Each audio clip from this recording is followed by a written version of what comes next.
Hello everyone and welcome back to the channel. Now, it is midweek once again, and those of you who have been here before will know it is time for the Super Rugby picks and predictions and selections for this weekend's round 4 action. Now, we have every single team in the competition in action this weekend, so that means 9 matches all over the globe. We are going absolutely all over the place for this weekend's round.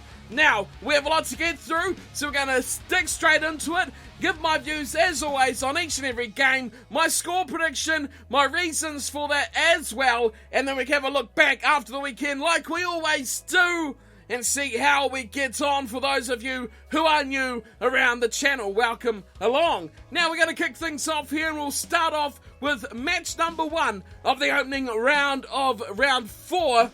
That is the Hurricanes at home to the Western Force. Now, they're not in Wellington for this home match. They are in Palmerston North, just down the road, but still a home match for the Hurricanes. And they've got some big news as well, leaving their team. Nehe Milner-Skudder is out for the season, which is a huge, huge loss for this Hurricanes side. That puts a massive amount of pressure on Savia and Jane, who have been average so far. Savia's been alright, but Jane has been anything but. He needs game time to get himself back into the Hurricanes' forefront as an attacking weapon. The Force got a decent team, and I think they're more than capable of forcing an upset here against the Hurricanes. The Canes did look better against the Blues last week, but this just screams out to me as a massive banana skin for the Hurricanes. I'm predicting this one to be full of mistakes from both these sides. We know the Force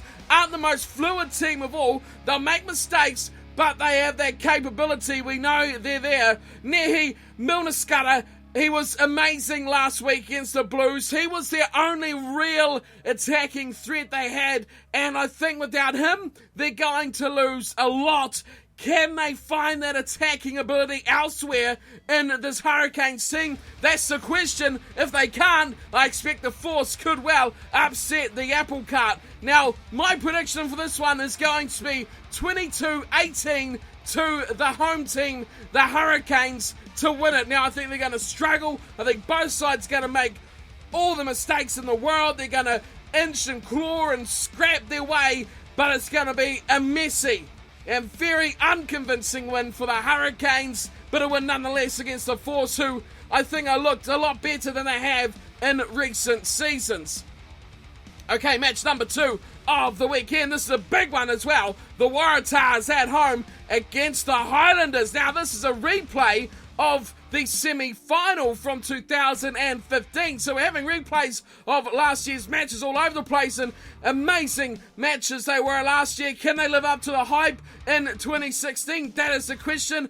The Waratahs coming off a bye last weekend, which is going to be big for them, refreshed and recuperated, but is that week off going to harm them from the level they were building towards after they went down to the Brumbies? Was the last time they were out on the field. A lot of talk during the week this week about Israel Folau moving and swapping and interchanging with the centres as well, making a slight move into that. I don't know if that's going to be good or bad for him, but we haven't seen a huge amount from Folau in 2016 yet. As for their opponents, the Highlanders, well, if you watch them in round 3 against the Lions, they just went to a whole new level last weekend. They were just something else. It was just a blitz that they just nothing went wrong. Everything was right on point. They scored all their points just about in a little cluster. They just blew the Lions completely off the park, and that is the Highlanders that won the competition last year, and that is the Highlanders that, if they see and do that a lot more, will be the Highlanders that will go very, very deep in this year's competition as well. That's going to be key for them, finding that ability to just have that attacking blitz whenever they require, whenever they need it. The Waratahs, they need to stay awake for the full 80 minutes, because the Lions learned 10 minutes off against the Highlanders and you can concede a shit ton of points, and they don't want to do that, the Waratahs, at all. They need to win their home games, which is basic rule number 1 of Super Rugby. I don't think it's going to happen. I've got the Highlanders coming out on top on this one, 35-33 over the Waratahs. A big call, but the Highlanders were so impressive last weekend against the Lions. I just have to tip my hat, and I have to back them to do it again against the Waratahs.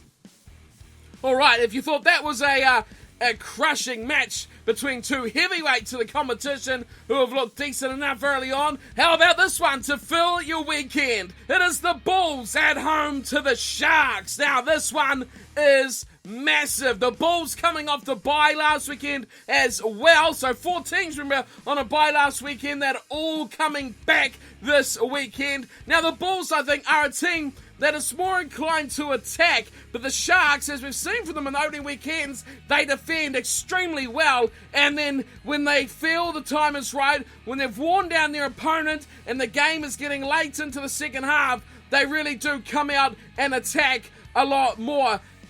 Is that going to be enough? Are the Sharks going to play with that game plan?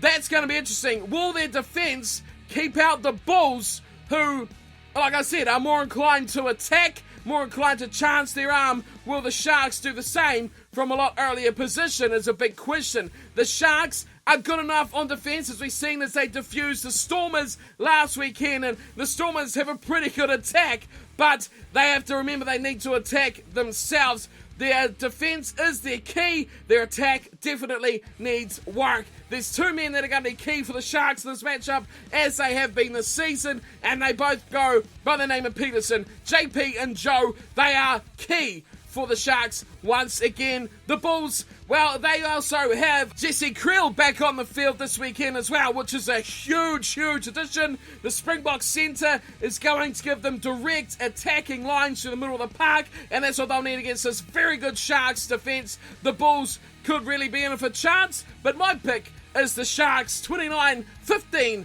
over the Bulls. It's going to be a great match nonetheless, so I think the Sharks will just have enough. Late on, I think, as well. It's going to be quite close, and then the Sharks will probably blow out that scoreline late in the piece as the match wears down to full time.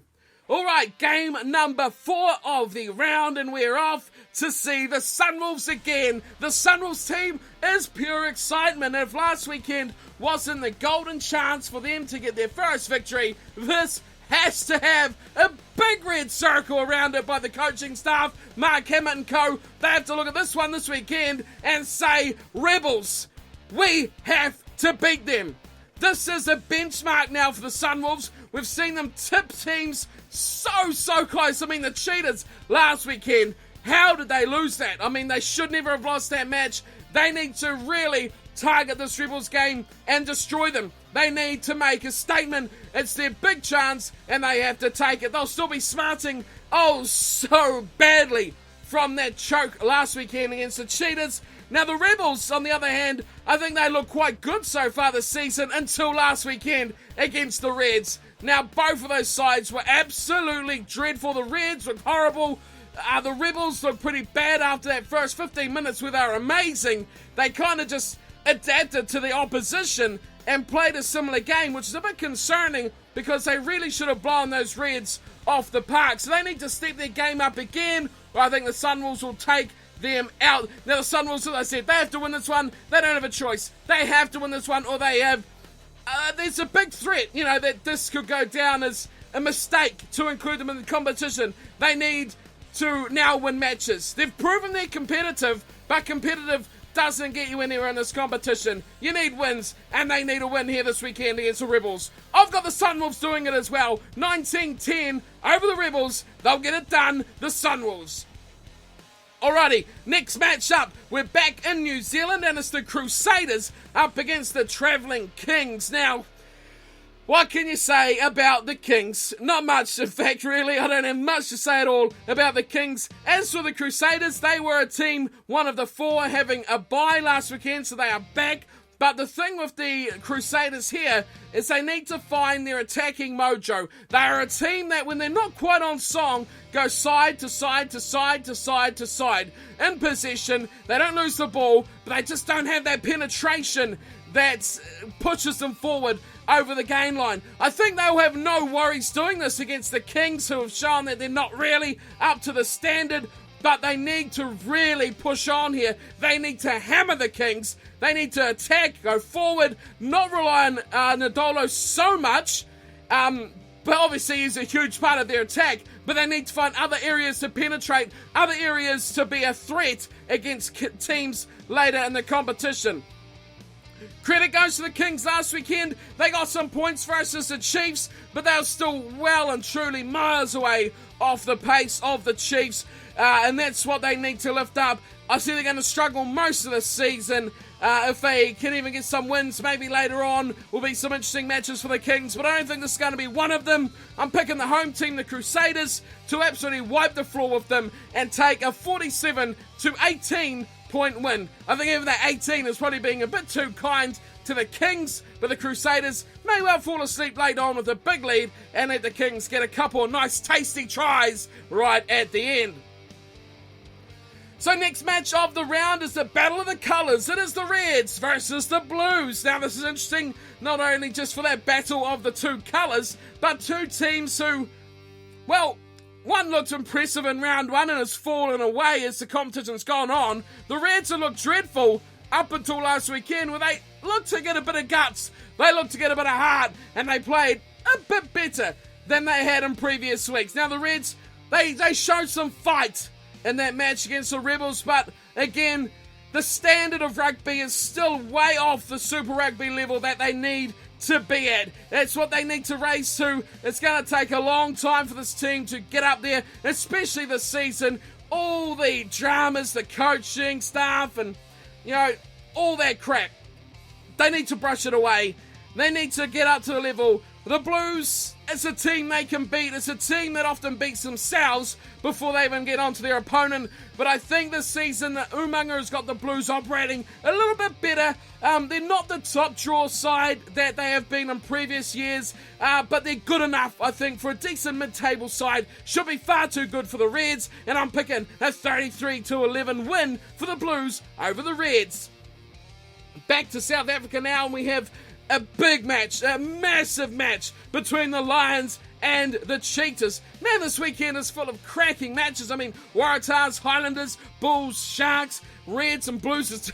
Probably won't be a good match to watch, but it will be pretty close. And the Lions and the Cheetahs as well. Some absolute stunners, a big South African derby match between these two, and I think both sides are playing a lot better than I expected them to play, especially the Cheetahs. I thought the Lions were going to be good, but I think they've done even better than I thought at the start of the year. They were good, the Lions, last weekend versus the Highlanders, but wow, you take out that little blitz in the second half from the Highlanders and we could have had a good game. The Lions just blitzed and blown and smashed off the park, but they still played pretty good rugby. They battled on, they still played their game plan, and credit to them, they didn't embarrass themselves. If people actually watch the game, you know there's just that little passage where the Highlanders were just too good for anyone on any day.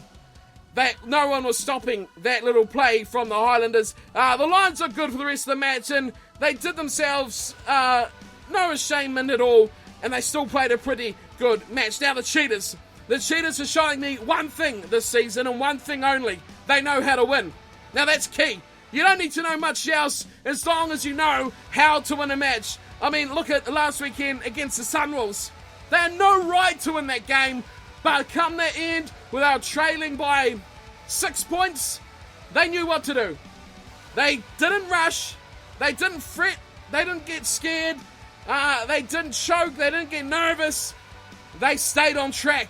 They had a plan, and I think they executed it very, very well against the Sunwolves, and they know how to win. They got the lead, and it just didn't look like at all the Sunwolves were going to find any way back, and that's all you need from the Cheetahs. They've got that ability, that knowledge, and they've got the experience as well of this working, and that's going to be key for their season.